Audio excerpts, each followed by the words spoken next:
swim, bike, and run. In the Utah sun, we're gonna swim, bike, and run. In the Utah sun, and breakfast with Bob. Chee-hoo. And Poncho Man, welcome everybody to day 3, Breakfast with Bob, St. George edition. My name is Bob Babbitt, brought to you by Master Spa, Zion's Bank, Quintana Roo, Form Smart Swim Goggles, Clash Endurance, Premium Plus Sports, and of course our Challenged Athletes Foundation. Our next guest, 3-time Ironman Switzerland champion, Mr. Jan van Berkel. Thanks for having me, Bob. It's such a treat, man. We've sort of passed each other, but we've never got to chat before. Well, I wasn't good enough to come here, so... You certainly, 3-time Switzerland champion, and you were 11th in Kona in 2019. Yeah, so 11th is just one spot off that podium, and that's what I'm chasing. That's what you're chasing this time. Yes. And you've been here for a little while, and being from Switzerland, mountains must make you feel like at home. Absolutely. So wherever there are mountains, I feel at home. And luckily in Kona, there is one at the backdrop, so I feel at home in Kona as well. But here, I was driving through Snow Canyon this morning, and I was just smiling all over my face and just loved it. And you got into the sport when you were really young. How old were you when you got into this? Well, I did my first triathlon at 12 years of age, and that's quite early, but I have to explain. So I come from a very small village, yes. 2,000, 3,000 inhabitants, and there was one very special inhabitant, that was Nicolas Spirik. Oh my God. So triathlon is a strange sport in Switzerland, to be honest, but it wasn't in our village, and it was very famous, and so that's why Olympic gold medalist. Of course, yes. Yeah, so that's how I got into the sport, yeah. That is, and also you had Natasha Bodman from Switzerland. We have a huge tradition of our sport. Yes.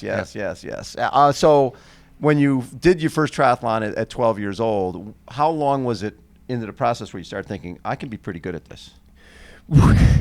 I remember I raced with a USA Dream Team basketball jersey because it was the one that was drying very quickly. Yes. And with Velcro shoes. Reggie Miller, by the way, I wore the Reggie Miller shirt. Ah. And I got second. That was a Swiss champs. And that's all of a sudden I realized, hey, I'm good at that. I might be a bit too small for basketball. So basketball is your love, though. Of course, yeah. And here, being in Utah Jazz, I was remembered of the year I did my first triathlon was Chicago Bulls against the Utah Jazz in the finals. Yes. And I was the one rooting for the underdog. You were rooting Utah. for the Jazz. Of course, yeah. And Malone, I have a John Stockton guys. shirt at home still, like when I was a small boy, yeah. That is so cool. I didn't realize basketball was that big in Switzerland. It's not. It was for you. Yeah, it was for me, yes, yeah. So did you start thinking ITU and thinking Olympics? My sister is an athlete, but my family, we don't come from this background of high performance sports. So it was never, I just got into it. And I love the sport. I love being active. I love to be outside, outdoors. And I just got with the flow. And I think I never realized I'm good at it. I just liked it. Right. And I just did well because I liked it. And so it was purely coming from passion and not because I think I'm good at this. And when did you get to the point where you actually were making some dollars doing this silly sport? So, talking about dollars, silly sports and basketball, we're still not doing anything, even if you win in triathlon. Yes. But I had my first professional contract when I was at high school, and basically just paying the bills and not having to work at the airport where many other of my friends were working in the summer break. And that was my first job, basically, winning a race. And I remember when I finished high school, there was the 2004 Olympics. Yes, in Athens. And Sven Rieder, a very good friend of mine, got the bronze. And then all of a sudden, being good at it, winning, going for performance was closer than just this dream of those heroes. It was a friend winning a medal, seeing him, how he was preparing, that made everything a bit more tangible. Yes, and so then you follow that path, trying to get to the Olympics. Yeah, so ITU, I tried to get to the Olympics, and I failed. Not by much, though. You were pretty close. I was close, and in 2012, I remember my last race to qualify would have been in San Diego. Oh, yes. And I failed, and I wrote an email to enter for Ironman Switzerland on my flight from San Diego to LA. and I sent it off at the lounge flying to Zurich. And so 2 days after failing, my biggest failure in my sports career, I entered for Ironman Switzerland, and I turned this around and made a new start into long course racing. And so, I mean, really, 2012, you were second at Ironman Switzerland? Yes. And third at 70.3 Miami. Yep. Wow, that's a nice kickoff. Yeah, I mean, it was really cool, and I reignited my career. Yeah. That is cool. And when I look at no, wait, your sister was a Olympic swimmer in London, 2012 and 2016. I mean, you know, I always say this is what keeps me grounded. You have a Because younger your sister who's kicking your butt. every day in the pool, like doing the underwater kicking, you know, Yes. just looking over to the side, and She's me doing underwater swimming, kicking while and you're I was swimming. swimming all out, and the 3-year-old sister just bye on. It's really keeping me grounded. So my ego is I always keep kept in check. What's interesting is you mentioned Reggie Miller earlier, and remember his sister, Cheryl. Yeah. And Reggie was, you know, a good basketball, obviously. He went on to be a great basketball player. But on the block, he was Reggie Miller. He was Cheryl's sister, Cheryl's little brother. And every time when he would have a game against another team, the whole crowd would chant Cheryl, Cheryl. Well, I didn't get that far, so but with my sister to be lucky. So yeah. That is really, really cool. Well, in this last year, you won Ironman Switzerland, and I look at the splits from 2021: 38:13 swim, 4:20 bike, and 2:37 marathon, 7:39. Yeah.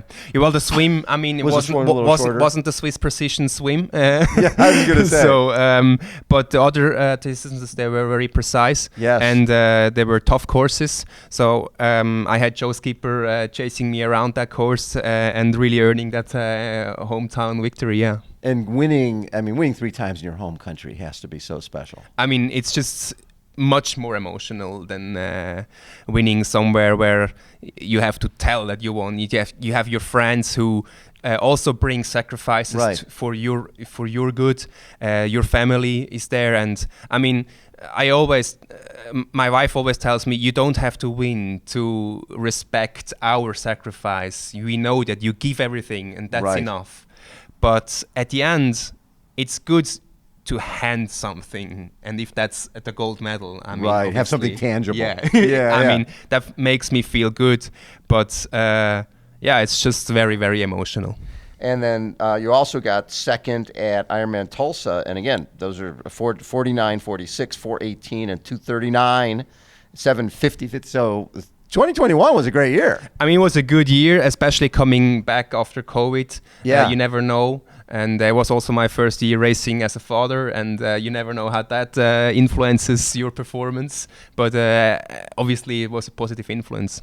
And now your wife is pregnant with number 2. Yes. And the whole family is here. The whole family is here, so I got the full support. I don't know how much of it my son will comprehend, but he does comprehend that biking is daddy's work. And when I look at the number of runs that you have, even in Kona, when you start running 247 on that course, that means you can handle heat, and you can get through the bike to the point where you can still run. Yeah, so I mean, obviously, the run became my strong point over the last couple of years, Yeah. and I can really count on it. And what did you do anything special in terms of just more interval work? Yeah, I'm coached by Dan Plus, so Okay. he's very famous of his low carb, high fat approach. Yes. And that really worked well with me. It has. So Yeah. you changed your diet significantly. Yes, yeah.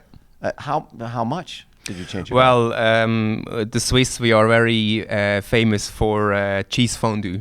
Right. So that's bread with cheese, and I'm not allowed to the bread anymore. Cheese, yes. Cheese is okay. So my friends always make a joke if I'm actually now eating the fondue with a spoon. So no, but yeah, just much less carbs. I'm at around 100, 110 grams a day, Right. even if I'm doing high intensity, and that works for me. And you've done Kona 17, 18. It was 3 times or I think 4 times. 4 times Yeah, now. Yeah. And was the last one 11th. That's your best performance there.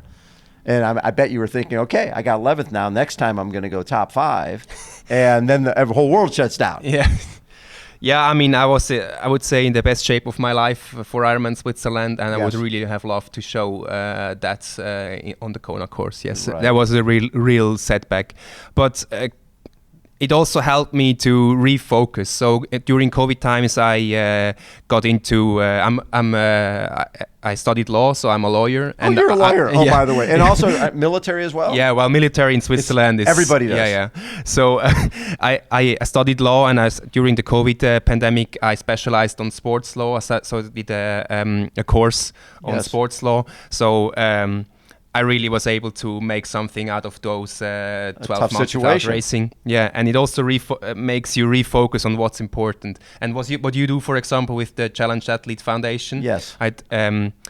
In 6 week times, we have Ironman Switzerland 73, and I'm going to race it with a Special Olympic mentally challenged athlete. That is so there will cool. be the first European Swiss mentally challenged athlete racing a half Ironman. I prepared him. I coached him for half a year now, and I'm going to be his. You're going to be his guide. His guide, yeah. So you will pull him in like in a raft? No. He's fully like okay. body. He swims. He will swim. And he will tandem, or you ride next to him? No, we said. I mean, the big goal of Special Olympics is inclusion. Exactly. And the worst thing you can do is treat someone like him differently than someone else. You want to. It's all about our sport being an equal opportunity abuser, right? Exactly. Doesn't care. Exactly. So our sport, the distance stays as long for everybody, and for him, it's and the cutoff times are the same. Everything, yes. So we're not gonna bend the rules. He swims by himself. He rides by himself. He runs by himself. I will be on his side. You'll be next to him. Next to him to support him, but. That's what changed also for me during the pandemic. At one side, it was a negative time, we couldn't race, but I got something positive out of it. I got a new focus, and I realized we need to leave something behind as well, not just race and results. That's not enough. No, the deal is you gain from that as well. Exactly. Yeah. When you're out doing your workouts, rather than going, oh my God, I'm away from my family, there's a bigger purpose. Exactly. Because you know this young man is a young man. Yes. Yeah. It's he's actually 2 years older than me. Oh, okay. So, but we're the same age, and he's just a triathlete, you know, and that's what I love. I mean, I remember I publicized this project, and I told the Swiss triathletes, please welcome him as one of ours. Yes. And they did. And I'm so proud of our community, how they reacted and how they welcomed Patrick, the Special Olympics athlete, into our ranks. And what's his last name? Patrick Nötiger. It's a Swiss name, but I'm going to show Nötiger, yes. Nötiger. So I'm going to... Patrick Nötiger, you're going to kick some butt at Switzerland 70.3? 73, yes. Best of luck, my man. You're going to be great. I'm going to send you a message when we finish, and maybe you can share it on your network as well. Absolutely. Yeah, definitely. I mean, we were inspired by the project of the Trisomy 21 athlete racing. What was his name again? Oh, Chris Nikic? Exactly. Chris Nikic, we were in Florida. Yeah, so shout out to you, Chris.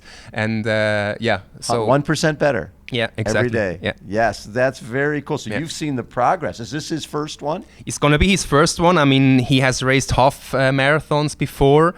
Like a week ago, he rode 100Ks first time. Oh my God. He's going to do a brick run and 100K rides on Saturday when I race. So, he's getting there, and I'm very sure we'll get him to the finish line. I love it. Congratulations on everything you're doing, Jan. I look forward to what would you be happy with here? So I will consider top 10 as being world class, and that was always my goal, to be world class in what I do. And so 10th place, I'm gonna go home with a smile. Yes. Everything more, obviously, I'm gonna take it as well. I love it. Jan van Berkel has been our guest. Thank you, buddy. Appreciate Thanks, it. Bob. Poncho Man, take us out. We're gonna swim back and run in the Utah sun. We're gonna swim back and run in the Utah sun, and breakfast with Bob. Cheers. And Poncho Man, thanks everybody for tuning in. We'll catch you next time. See ya.